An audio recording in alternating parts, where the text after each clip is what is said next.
From the Library of Congress in Washington, D.C.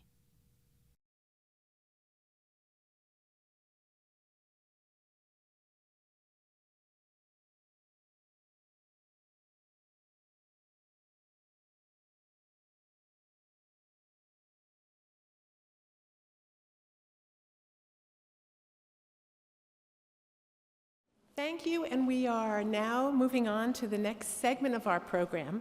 And we've had a wonderful afternoon so far, and I promise you, you will not be disappointed. So it's really my pleasure to introduce our second guest speaker, James Patterson. And there are any number of ways to describe him: phenomenal collaborator, communicator, person who can talk to any generation, and has been translated into myriad languages, and people think that he is a native son. He's the consummate philanthropist, and he is, to sort of take a variation on some of his books, he's a serial careerist. So, as many of you know, he had a phenomenally successful career in advertising. It was with a major advertising agency, and then was writing at the same time, and moved over into more full-time writing. He has sold more than almost 300 million books worldwide. It is estimated that 25% of all hardcover suspense/thriller novels sold in the last 3 years were written by James Patterson. And he holds a Guinness record for the most #1 New York Times bestsellers. And so for an entity like the Library of Congress, which is always bragging about being the first and the best and the largest and the most, James Patterson gives this institution quite a run for its money. He's also moved, as many of you know, for quite a while now, across the generations, and is the best-selling author not only for adults, but young adults and middle school students, and they are absolutely enthralled by him, as we are as adults. James Patterson has devoted an incredible amount of time to championing books and reading. And he is serving right now, just recently appointed, as a champion of the Library of Congress Young Reader Center. And we are delighted to be able to have him as one of our team members, because this is a phenomenal relationship for the Library of Congress. He has been a presenter at our book festival twice. And on the philanthropic side, I think many of you know about Read Kiddo Read, which is a website for young readers designed to help parents, teachers, librarians, the entire community get the next generation excited about reading. And these are mediated books, carefully chosen books, that help students, young children, want to read. James Patterson has also made regular donations of hundreds of thousands of dollars and books to schools in the U.S. and to our troops overseas. And he personally funded an ad campaign to get people interested in reading and to sort of shake the tree. In addition to his writing career, he also works with Dwayne Wade, the basketball star, and does a webcast for educators, kids, and librarians called One-on-One. And Dwayne and James together try to inspire more reading. So, finally, James Patterson has taken a great interest in independent booksellers and has given them grants to help get people into their doors and to maintain the critical role that independent booksellers have in the life of the mind of America. So it's absolutely a pleasure to introduce, I think, the only man who gives Thomas Jefferson a run for the money in this building, and that's James Patterson. Thank you so much.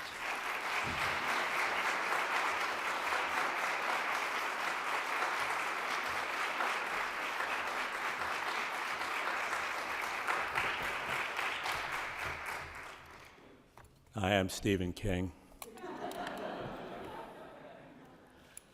I am here today, and I mean it quite seriously, to help save lives and I think all of you have that as one of your goals as well.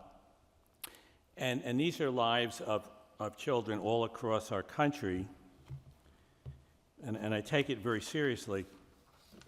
And even more than you are, I'd like to turn everybody here this afternoon into even more of a reading missionary, because better readers become better thinkers. And because if kids aren't competent readers, their chances of getting through high school are slim and none. And I was at a very good Stuart Hobson, a middle school today, and I talked about that with the kids, and it's a good school. It's a very good school, and those kids are on their way, and they know that they're lucky to be there because they're really getting a good foundation in reading and math. But for a lot of kids, this isn't the situation, and if they don't learn, and I'm not talking about becoming readers for life, I'm talking about being competent readers. If they don't become competent readers, high school just becomes hopeless for them. How are you supposed to do science and history and English if you really struggle every time you try to read a sentence? And these same people, their chances in life afterward are really not good either. Sue, where is my lovely Sue Bride? Somewhere in here. There she is. We have he's now 15, and interesting guy. When he was 5, Jack wrote his first novel, Death of the Butterfly Catcher, wrote and illustrated.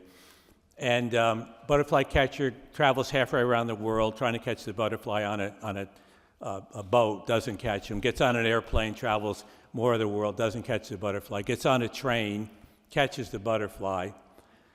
Train stops, he gets off the train, he gets hit by a train going the other way. Death of the Butterfly Catcher, butterfly flies away. The kids got it. But Jack he's a bright guy. He wasn't a big reader when he was younger. And when he was 8, Sue and I decreed, as only parents can do, good parents, we can decree stuff, that Jack had to read every day. Cruel, I know, inhuman.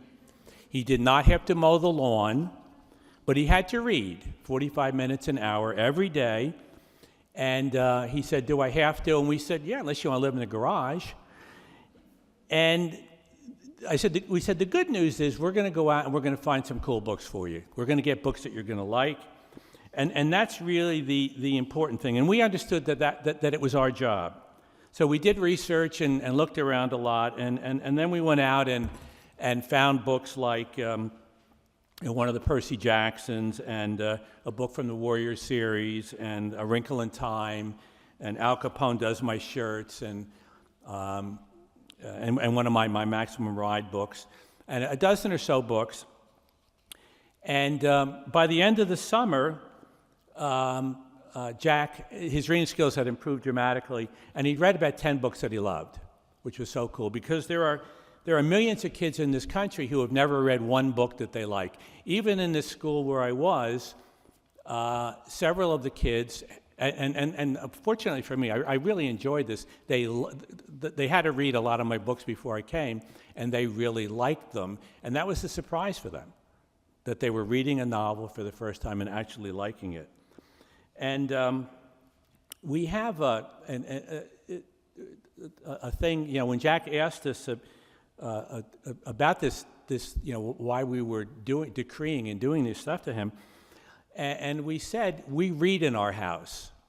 We read in our house. And that is I've made this bumper sticker available in a lot of independent bookstores. We read in our house. It's so simple, even better than our son is an honor student. We read in our house. That is a cool thing to say. That is a good thing to put up on the refrigerator. And it's really important that kids see that. Now, in Jack's case, he went from really not reading that much to when he took his SSATs, he got an 800 in reading. So there's the one piece of it where we can take kids and really make them superb readers. But as I said, even more important to me are these kids who aren't competent readers. And we can do stuff with them. We can win them over. There is hope there. And the nice thing about books, You want to play the guitar and it's a bing, boing, boing, boing. It's really painful and awful and terrible until you get quite good at it. But with books, you can kind of struggle through, and you can read the equivalent of a Chuck Berry song. It might take you a little longer, but right from the beginning, you can read some pretty good books. And reading doesn't have to be, and it shouldn't be work. It shouldn't be work. Reading can be fun. Reading should be fun. It drives me crazy sometimes when I'll see in newspapers, guilty pleasure. Why should reading a book be a guilty pleasure? What a stupid thing to say. Smart people really say stupid things sometimes. That should never be, listening to rock and roll, all right, maybe that's a guilty pleasure. But reading a book, no, that's not a guilty pleasure. That's a good thing. And the simple thing with kids, the more they read, the better they get at it. I will go to school sometimes and talk, and I'll say, who likes soccer? Yeah, we love soccer. Okay. Well, you're better now or 3 years ago? Oh, we're better now. Okay, why? Well, we play a lot. Okay, there you go. It's the same thing. You got better at soccer by playing a lot. You get better at reading by reading a lot. Scary fact, there are several million kids in this country who have never read one book that they love. Scarier fact, in some states now, government officials plan prison construction based on 3rd and 4th grade reading levels. That's about the saddest thing that I've read in a couple of years. It should be talked about here in Congress, in my opinion. It should be in speeches given right at the very top. Our kids need to be able to read. And it's doable. As individuals, I cannot and you cannot deal with the global warming thing, really. I can't, and as an individual, I can't solve that, whatever you think about global warming. And I can't, as an individual, most of us cannot really affect healthcare. But we can affect reading. We can affect it in our houses for sure. I'll have parents, and this happens all the time, thousands and thousands of times. People come up to me and go, you got my children reading? And a lot of times with tears in their eyes. Because if their kids aren't reading, that is a really big deal. That is a major concern for a lot of parents. And it really worries the heck out of them. And if you get their kids reading, they're so emotional. On the other hand, I'll have parents come up and they'll go, I can't get my kid reading. I just go, well, do you get them to the dinner table? Seriously, you just got to, we read in our house. Yeah, that's the deal. And parents just need to be willing to say that. We do that. And whatever, people have their own way of how you get people to do things, but, no screens until you read. There are a lot of ways to get at that. And that the parents have to figure it out. And it's so essential because there is nowhere, not in TV, not in the movies, not in newspapers, where kids can meet so many different kinds of people and learn the different stories of these people and begin to understand who they are and accept who they are as they can in books. That's how important books are. Nothing else has evolved the way books have evolved. Not TV, not the movies. We can meet so many, we can find out, not just facts, but we can learn about people. We can understand people. And that's really, and in this day and age, it's more important than ever. Anybody out there see the movie Gravity? Okay, calling all senators and congressmen and women, turn your engines back on, folks. Come on back to earth. We have things to accomplish here. We got a lot of teachers out here who know they can do great work. They know it. They want to. They have the passion. If they can get some help instead of people getting in the way. That's all. Help, help, help. Insofar as I can help, I'll be here. I'll do it. I'm proactive. I like to do stuff. We're talking now, but I'm a doer. Tell you a few stories. My so-called writing career, such as it is, began at a mental hospital outside Cambridge, Massachusetts. I was working my way through college, honest. I was an aide. James Taylor was a patient there. So was his brother Liv and his sister Kate. You talk about dysfunctional families. But it was great because he was not a hit singer yet, but he wrote a lot of Fire and Ice. He wrote a little bit about the place and the girl he met there. And he had a lot of those songs written while he was still at this hospital. Robert Lowell used to check in regularly, which was, not sad for him, but happy for me, because I get to go talk to him. Who gets to talk to Robert Lowell? Go, come on in, Jim. Yeah, okay, I'll sit down. Tell me about what happens in this poem. Oh, sure, I'll tell you. And there was a great story just about every day when I was there. I remember one time there was this patient who I'll call JC, and I got to the nurse's station, and the nurse was a good friend of mine, and they were putting plexiglass windows up in the nurse's station. They had been regular windows. I said, what the heck is going on here? And she pointed down the hall, and there was this JC guy, and he was on double specials, which meant you had to have an aide on the other side of him within arm's length, because he had tried to kill himself a few times. And while we're sitting there talking, he just takes off down the hall, and the aides are chasing him. He gets about 6 or 7 feet from this nurse's station, boom, head first right into the now plexiglass. He had gone through it like 3 or 4 times in the last week. And he went out for a couple of seconds, and then he came up, he said, when the hell did they put those in there, you know? And following many, many incidents like that, I started writing stories. And I must have written about 100,000 stories in those days. But I got the bug. Somebody said that, this water is so good, that you're lucky if you find something you like to do in life, which is true. And then it's a miracle if somebody will actually pay you to do it, which is doubly true. And that's sort of my deal.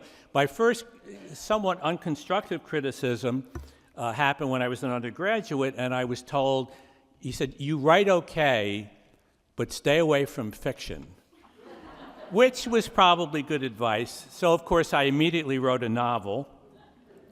31 publishers turned it down, some with extreme prejudice. But the good part was the book was finally published, and then it won an Edgar as the best first mystery of the year. And I keep a file with the names of the editors who rejected my manuscript. Sometimes they send me books for blurbs, and I'm nicer than they were. I was 26 years old at the time. Life was good. My first bestseller came 15 years later, and so it took a while. I remember going into a Barnes & Noble in New York on Broadway, and when this book first came out, and what we'll do, some of us, Baldacci does this too, is we'll count the books. We'll go, used to be 14, ooh, there's 11 now. Looks like it's selling, And what had happened with this book is it was on the Times bestseller list, and I didn't believe it. So I'm in this Barnes & Noble, and I look at the pile, and the pile's down. I said, this is good. Maybe the Times is actually accurate for once. Just kidding. And then while I'm there, a woman picked up the book, and she's looking, reading the flyleaf and checking the page numbers and whatever. Now, if we're in the store and we see you pick up our book, we're watching, okay? If you buy it, it makes our day, no matter what else happens. If you put it down, it breaks our hearts. So I'm watching this woman, and I'm still thinking about whether the Times list is correct or not. She puts it under her thing, and she walks down the aisle. This is the best day of my life. I just saw somebody buy one of my books. First time, never seen it before. She gets about halfway down the aisle. She slides it into her pocketbook. She stole the book. I couldn't believe it. And all I'm thinking is, does that count as a sale? Okay. The next year, I went on one of these drive-by signings, which is when you show up at a bookstore. They know you're coming, but there's not regular, it's just bookstore people. You're going to sign some books. So I get to the store, and there's about 3 people from the bookstore, and they go, oh, Mr. Patterson, you're one of our favorites. And we're slapping low fives and slapping high fives, and this is the jolliest thing. And they said, we got several hundred of your books in the back there for you to sign. I get to the back, and they got these long tables filled with Richard North Patterson novels. So I signed them. Hollywood called soon after that, and I made the mistake of answering.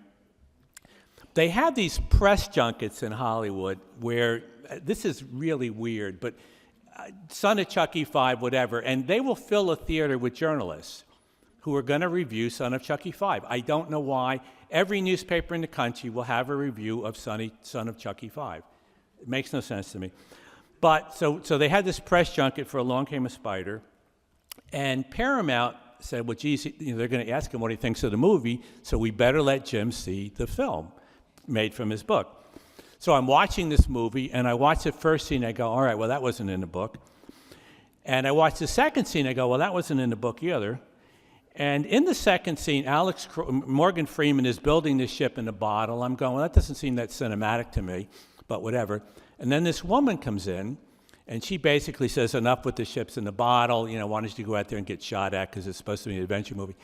And I'm going, who the heck is this woman? I wrote the book. It's not Nana Mama. He doesn't have I don't know who the heck she is. She never comes back in a movie. So I see Morgan Freeman a little later in the press junket. I go, Morgan, who is the woman in the second scene of the movie? He says, oh, that's Alex Cross's sister. I said, oh, I didn't know Alex had a sister. Yeah. Sue and I, actually this is in Washington, we were on the set of Along Came a Spider. They were shooting. If you get the chance, and you probably will in Washington, you get the chance to go on the set of a movie, do not go. Unbelievably boring. But that night we went out to dinner with Morgan Freeman and the late David Brown, et cetera, and one of the actresses. If you get the chance to do that, that's fun. So we're at a little Italian restaurant in town, and we get done with the meal, and up comes Fred Thompson, Senator Fred Thompson, and Clint Eastwood. And so everybody in the little restaurant is staring because Morgan and Fred Thompson and Clint Eastwood are all over 6'3". So they're all looking, whatever. And this guy comes up for an autograph, my autograph. And Clint Eastwood looks down at the guy and he says, I need a hit movie bad. Okay. Last Hollywood story, I was a character in The Simpsons. I was a cartoon. I'm still a cartoon.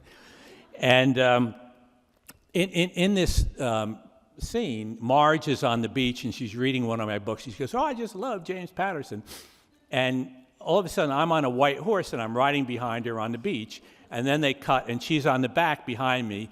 And we're, getting kind of friendly. And she says, James, why don't we make up some nursery rhyme titles for some of your books? And I go, well, there might be something we could do to be more fun than that, Marge. And then this bell rings, bang, my eyes go like crazy. And then it's Marge's bedroom. And the next morning, and Homer walks in, and he goes, Marge, that was great last night, but why did you keep calling me James? It's got to be clean. It's The Simpsons, right? Okay. I write lots and lots of young adult and middle school books. The Maximum Ride series, Witch and Wizard series, middle school, The Worst Years of My Life, iFunny, Treasure Hunters. And I'm really trying, as I say, I'm a doer. I try to get stuff done. I believe that the books that I'm writing are the sort that kids will read and say, give me another book. And that's pretty much what happens. There's always something going on in these books that I think are worthwhile beyond the fact that most of them are humorous. Maximum Ride and Treasure Hunters are, and this is something the teachers will talk about, they're really about kids taking responsibility for their actions. In Maximum Ride, if these kids don't take responsibility for one another, they will not survive to the next chapter. In Treasure Hunters, these kids are left alone on a boat. Their parents have been treasure hunters for real treasures, which is kind of fun. They go all over the world. There's a lot of geography and history in the books. And they decide they're going to take over the family business. They don't really have a choice, but they have to take responsibility for their lives, which is very cool. It's a cool thing for kids to read about and think about and talk about. iFunny is about a kid who, at a very early age, decides what he wants to be, which is kind of neat. He has a real passion for it. He wants to be a comedian. And the great thing for kids is, and for them to understand, is for him to do that, he's got to do something. He's got to study. So he studies every comedian he can find, what they say, every joke. He starts writing his own jokes. He studies. He wants something. He's going after it. And he talks right in the first chapter about wanting to be a stand-up comedian. And then in the second chapter, he says, I can never be a stand-up comedian. because he's in a wheelchair. And that's the second important part of that book, because it's about the power of humor to get us past some very tough things in life. And I think, once again, a lot of people don't take humor in books as seriously as they ought to. The Don Quixotes and Gunter Grasses, there's a lot of books that are written that are really, really, really important, and they don't get taken seriously because they're funny, but I think a lot of times they say more about the human condition than other books. And I think if there isn't humor in them, then it's probably something wrong with them. There's something wrong there, because there should be humor in life. So anyway, I write all these books for kids, and I was nominated for Author of the Year at the Children's Choice Awards, which was very, very cool. And Jack said, I told him I've been nominated, and he said, Dad, don't get me wrong, I like your books, but Rick Riordan is going to win for Percy Jackson. I said, all right, well, we're going to go to the award ceremony anyway. So we went up to New York, and I won. And it was great. And I got up on the podium, and I said that, I squealed on Jack. I said, Jack said that Rick Riordan was going to win. But then I held up the award, and I said, this is for you, Jack. And I knew Jack, for the rest of his life, would always remember coming up to New York with his mom and dad, and his dad holding up this thing and saying, this is for you, Jack. And it was for him, because he's the one that got me going with the kids' books. He and his knuckleheaded friends, who are all bright kids. That's one thing about this reluctant reader thing. It gets thrown around a lot. It's not just kids in the bottom quarter. It's the top. Jack is at Hotchkiss. Jack's friends are at Andover and Exeter. They're not big readers. They read what they have to for class, but they're not big readers, most of them. They're reluctant readers. They're bright kids who are reluctant readers. Okay, just to get a little bit more serious now, there's something that parents need to understand if we're going to begin to turn around this reading problem in Washington and in the country. And maybe it's something that we can do here a little bit more than we do. But it's to get parents and grandparents to understand, and a lot of them don't. If you do, good for you, but a lot of parents don't, that it's their job, not the school's job, to find books to get their kids reading and then to make sure that the kids read them. It's their kids. They screwed the pooch. They've got to step up to the task there, and they need to understand how important it is. Parents would never knowingly send their kids out into the world with a handicap, but that's what they're doing if they don't get their kids reading. They're sending their kids out with a handicap, and it's as important as getting them to the dinner table, maybe even more important. And given the fact that with a lot of kids, they don't need to go to the dinner table so much. And quite possibly, the best way, certainly one of the best ways to get kids reading is to give them books that they're going to gobble up. And that's why I have the site readkidorread.com. You want to give them books that when they read it, they say, give me another book, or let me go find another book. And to some extent, it's that simple. 1 + 1 = 2. It just does. That's the deal.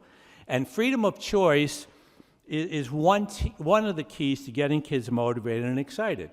Vampire sagas, fine. Comics, fine. Manga, fine. Books of sports statistics, okay. As long as they're reading, especially early on, elementary and middle school. Should they read on e-tablets? Sure, if the families can afford them, absolutely. How about rereading a book? Definitely. Because what's going to happen when they reread? They're going to see stuff they missed, and they're going to be better readers because they realize that they missed stuff, okay? And that's what, as they get deeper into college, what is it all about? What is a lot of it is about is being deeper readers, picking up the stuff you missed, having insights that you didn't have when you read the book initially. Don't ever tell a kid a book is too hard or too easy. Great Expectations? Absolutely. Finnegan's Wake? Well, maybe not. Now, some schools and school systems are on top of the reading problem, but not all schools, obviously. Some are quite successful, which is very cool. Recently, a couple of years ago anyway, in Houston, Texas, they turned around the 20 or so worst schools in the city, and they turned them completely around. Hopeless situation, and they went from, 2% of the kids being at the proper reading levels to almost 100%. And these were schools that were about to be shuttered. But they were willing to change, and they did really tough stuff, really tough stuff. What did they do?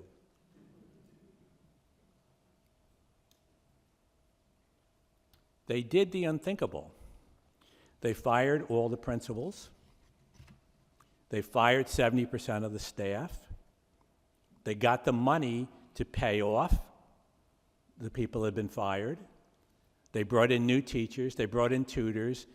They made a longer school day. They made a shorter holiday. They did really tough stuff, and it worked. And it worked. Now, I'm not saying that's the only way to do things, but if you want change, you have to be willing to change. You have to do things. And if it's a tough situation like that, where you're going to shut down these schools, obviously something extreme needed to be done, radical stuff. Miracles can happen. They do happen, but they don't happen by accident usually. It's usually somebody was willing to change. That's why I'm here. I grew up in Newburgh, New York, currently the murder capital of New York State. I'm so proud. My father grew up in a Newburgh poorhouse. His mother was a charwoman, which meant she cleaned up the bathrooms and whatever, and for that duty, she and my father got a room to live in. I'm here. Miracles happen. You do stuff. You do what you have to do. There are models for success with reluctant readers all over the place, but a lot of school systems, a lot of state governments, they're not listening. They are not willing to set aside. They're not invented here. I mean, it's crazy. There are ways to fix a lot of these problems, but people have to, this thing not invented here. Who cares? And this thing, oh, it won't work in our state. Of course it'll work in your state. Or there are more important things in education. Not much. Not much. I don't know if anything is really, but it's certainly right up there. Or a certain PhD said, I know more about this situation than all of you teachers do, even though I've never taught. I don't know. Maybe, maybe not. Probably not. KIPP schools here, very powerful, terrific. They require kids to read at least 20 books a year and to carry books around with them. Hooray for the Kipper. Really, great. It's terrific. And within reason, it works very well. Sun Prairie Public Schools in Wisconsin stopped buying textbooks and used the money to buy children's trade books. Reading schools improved dramatically because the kids wanted to read. What a surprise. What a shocker. I love this one. Texas School Librarian has a club for 4th and 5th grade boys called the Bubbas. And they read such books as Disgusting and We Ate It. Okay, fine. And the Bubbas are reading. And the Bubbas will go out of there as readers, and that's the first step. That's the first step. If we taught movies in school, it wouldn't be a bad thing because we could learn about character and a lot of things from some movies. But if you started with Ingmar Bergman movies, we'd all go, I don't like movies. That's what we're doing to some extent with English. A lot of kids, I don't like English because too much of the stuff that they're reading, they can't relate to it. There's probably too much grammar, probably too much. Grammar is important, but maybe not that every kid has to be an English teacher when they grow up. Boys. Teachers need to understand that boys can be squirrely when it comes to reading and in school and in general.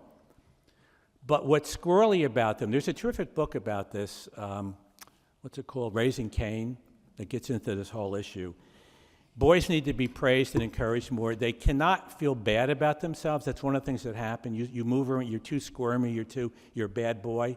This is not good. It's not a good thing. They need to feel all squishy inside when they're reading graphic novels or comics. It's okay. General information tomes, great, terrific. GuysRead.com has categories such as robots, Moon River. Oh, it's not Moon River. How to build stuff, outer space, but with aliens. But these are section areas. At least one explosion, essentially in a section. Whatever.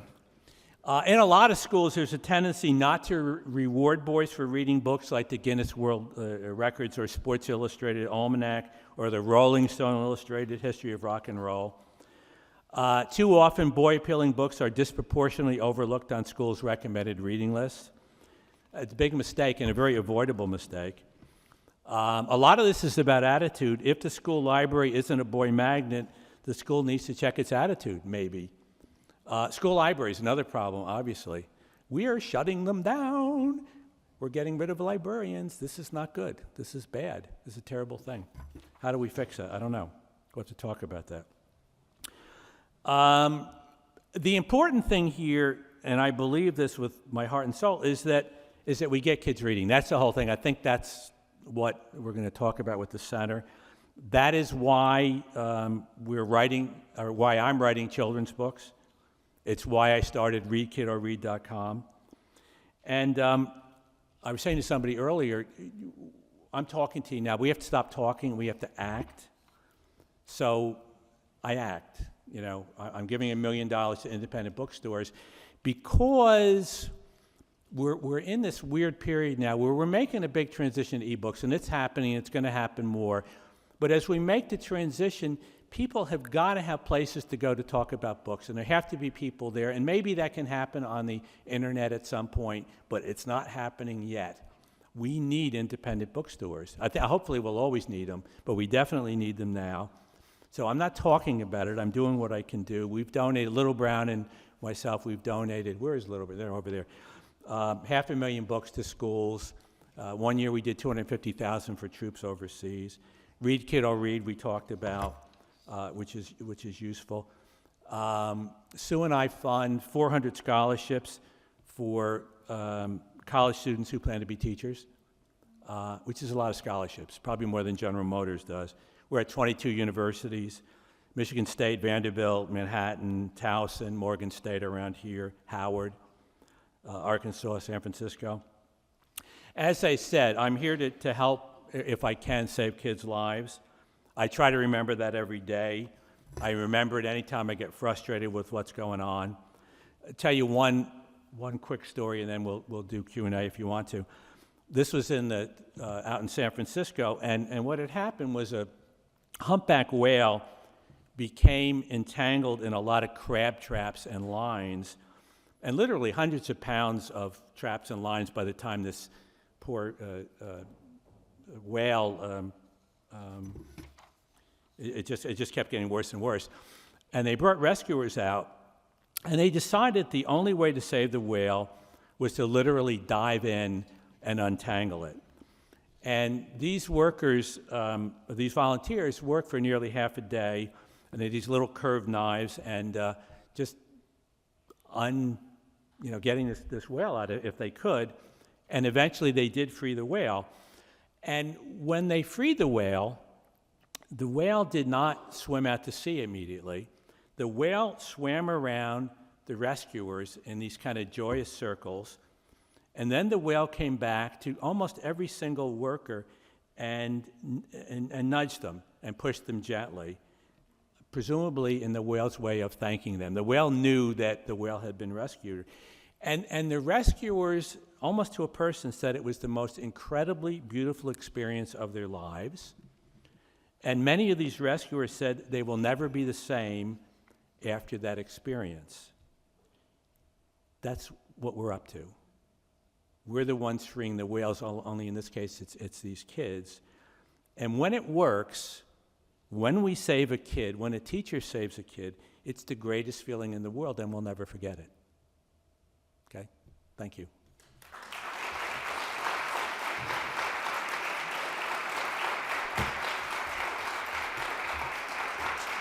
Thank you. Maybe 10 minutes and over to the Young Readers Center? Yeah. Now you can see why I'm eager to take James Patterson to see the Young Readers Center, at which we're going to do at 4:30, which he is generously supporting. There we're also going to meet Mr. Baldacci, who is another speaker of ours and who also is writing for Young Readers.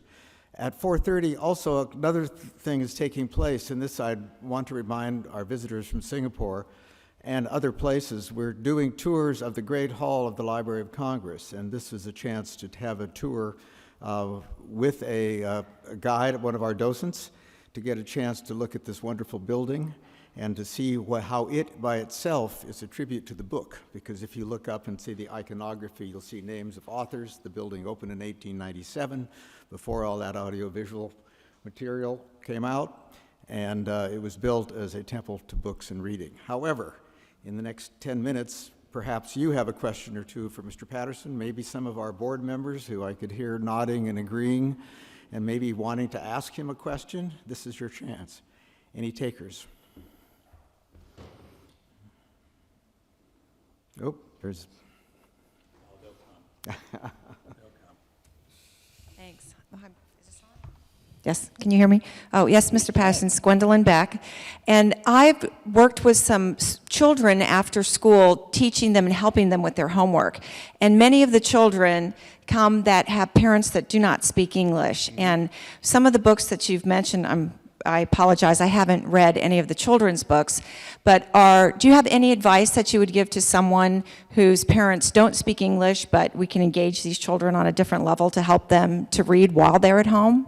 Well, I think the only thing you can ever do to people, you try to get them to understand how serious it is. I mean, that's what I was trying to do today, and hopefully in a couple of sentences. And, you know, look, if these kids don't, and this is not an attack on where they came from or on their native language, and it's not trying to diminish their language. It's just that, you know, in this country, it really is going to be useful for them to really be, to be able to speak English very well and to be able to read English very well.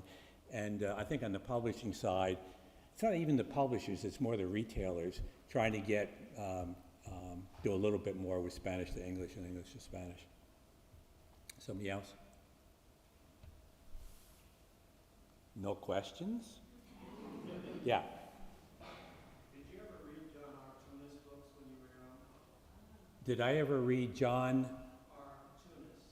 Artunis. I haven't. No. And I am young. But what? Go ahead. Why are you asking that question? The question that I had related to your statement about how do you get boys to read. Mm-hmm. And my experience is that boys will read about things that interest them. Mm-hmm. And mostly what interests them are vehicles and sports. Mm-hmm. Mm-hmm. And I don't think That's changing a little now, but yeah, absolutely. Yeah. and, you know, monsters of course, but vehicles and sports are right up at the top. Yeah. And when I go into children's bookstores and children's libraries, I look for the things that they have for boys, and I'm really disappointed in many cases because they don't have very much. Mm-hmm. Yep. No, I agree. The next middle school, the subtitle is "Football is My Life," and I drive to the middle school in a truck. Anybody? Don't be afraid. No, Thank be you, afraid. Mr. Patterson. Hi. I wanted to ask you about you spoke of your humble beginnings, and what was it or who was it who We weren't connected humble, you we with? were proud people. So, okay. Poor. Your proud and poor beginnings Yeah. with resources. But what was it for you, or who was it for you that connected you with books and the printed word and the pleasure of I don't words? think it was anybody connecting me with books. My grandmother was the great motivator because she was the person that said, you can be anything you want to be, except you're not going to play in the NBA.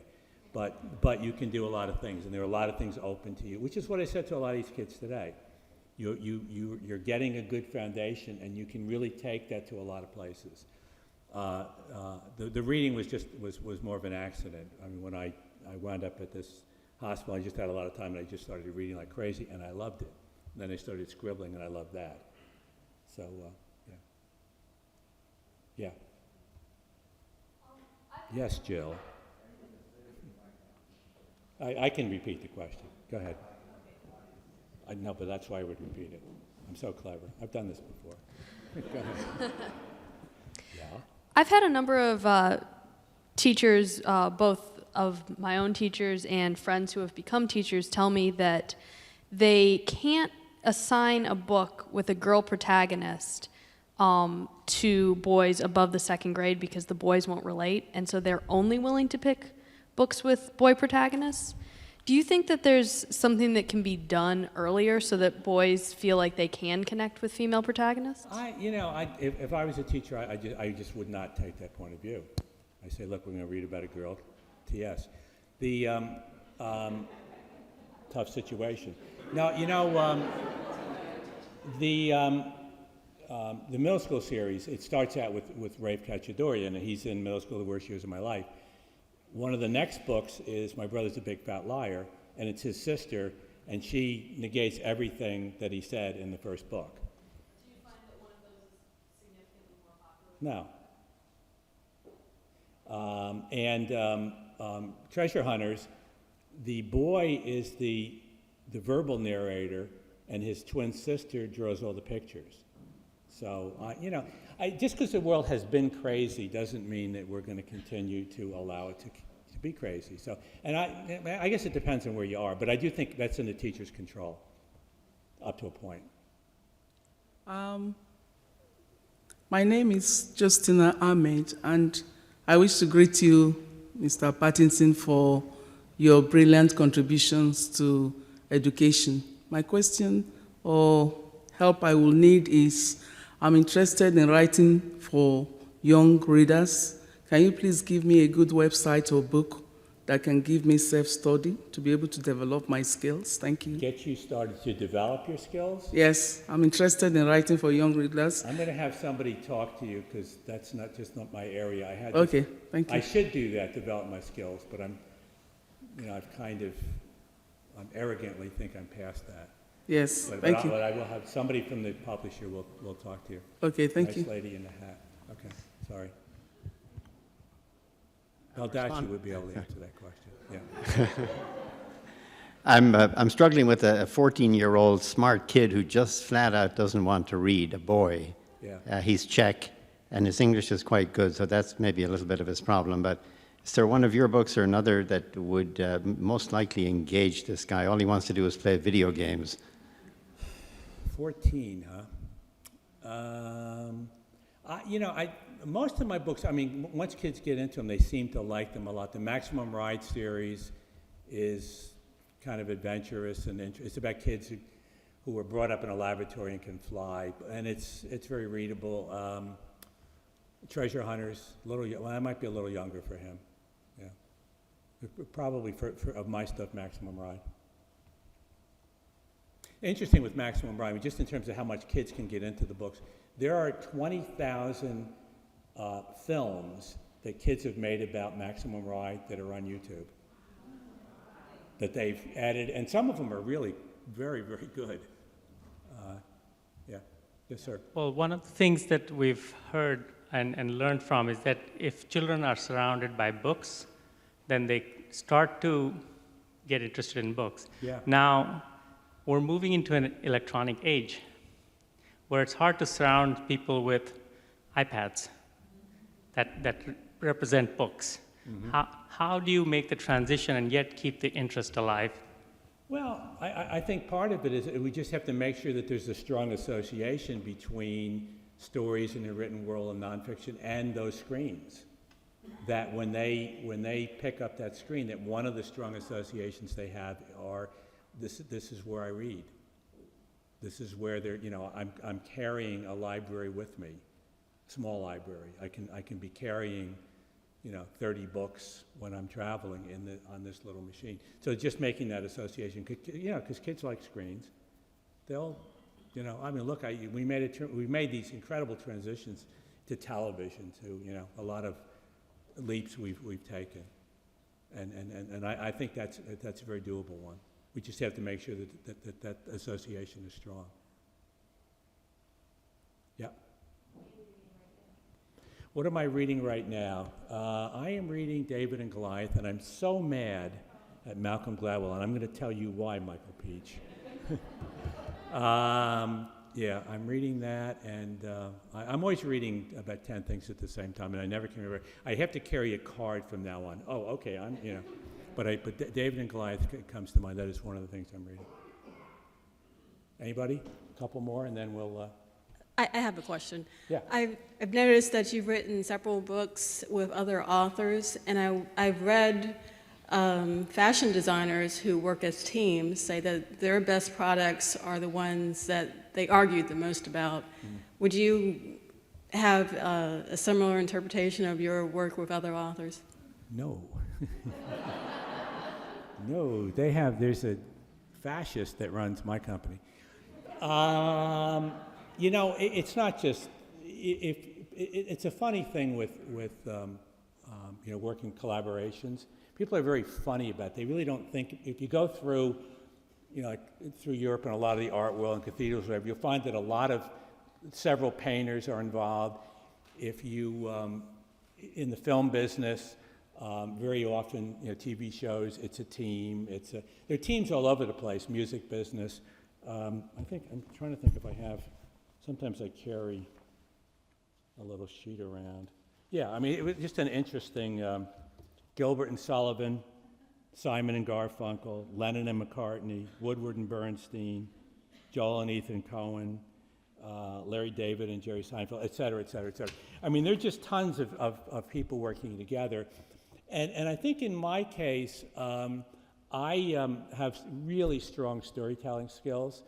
My style skills are okay. They can be good if I really torture myself. And so I love to work with stylists who that's just easier for them, and the storytelling is easier for me. So, but it's not as odd as people somehow, they're not thinking it through a little bit in terms of how prevalent it is in the world. Hi, Carol. Hi, I want to thank you so much for speaking up. I'm studying right now, working on my master's in library science, and I am working as a volunteer as well as a part-time librarian in Alexandria with reluctant readers. This is our only copy of your book that we have in our library. And I just want to say again, thank you for speaking up and for librarians. And can we get your signature on our only copy? Absolutely. I mean, we'll try to get you some books, too. All right. Thank you very much. Thank you. Thank you.